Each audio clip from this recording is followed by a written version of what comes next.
fonctionne 7 jours sur 7. Tant qu'il y a déchets, vous avez du gaz. Tant que vous mettez les déchets, vous avez du gaz. Bonjour les grandeurs vertes. Je suis Bernadette Sabine-Loïlou, épouse Toko. Ici, vous êtes chez moi, à la maison, et nous, on produit notre propre gaz, qui est le biogaz. Je vais vous montrer. Le dispositif qui me permet de produire mon propre gaz s'appelle un biodigesteur. Un biodigesteur, le mien, le voici.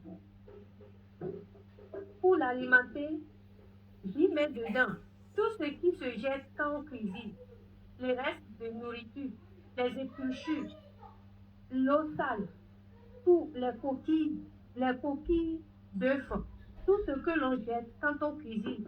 Et c'est ça on met dans le biodigesteur. Après la fermentation, dans un dôme qui est à l'intérieur sous mes pieds, nous avons un gaz. Et c'est ce gaz-là qui est envoyé à la cuisine dans le foyer à la cuisine pour préparer. Mais quand le gaz part, ça donne un effluent. L'effluent s'appelle un digestat.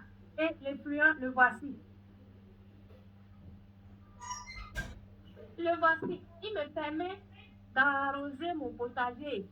Et ça va surtout les arbres fruitiers, les légumes, tout ce qui pousse, on peut arroser avec ça. C'est un engrais très puissant. Depuis le biodigesteur, après fermentation, le gaz sous pression est acheminé à ce niveau.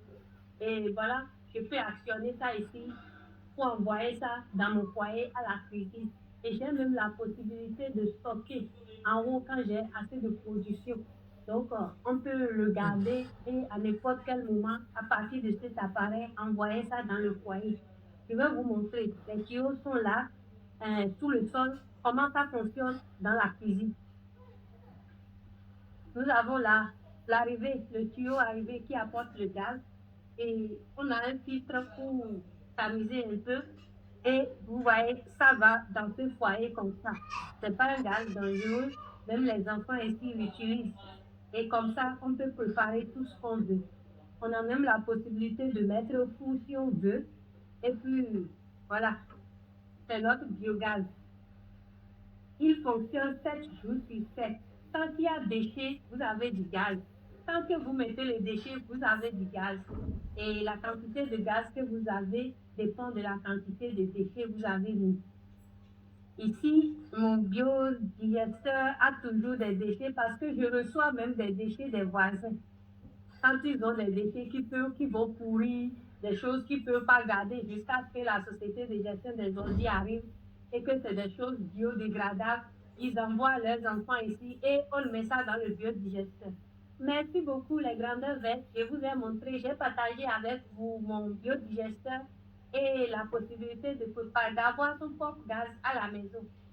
C'est économiquement viable et on a le gaz quand on veut, comme on veut. Et surtout, le plus important, ça protège l'environnement. Parce que tout ce qui peut sentir, tout ce qui peut pourrir, vous allez mettre ça dedans. Ça vous aide à nettoyer votre environnement. Ça vous évite les cafards, les mouches dans vos poubelles. Et puis, ça aussi soulage la société de gestion des ordures qui n'est pas obligée de transporter ce qui pue, les choses qui gâtent, qui vont rouler leur camion. Tout ça là, je conseille toutes les femmes et tous les chefs de ménage à avoir ça chez eux. Vraiment, c'est très économique et c'est simple à utiliser. Merci.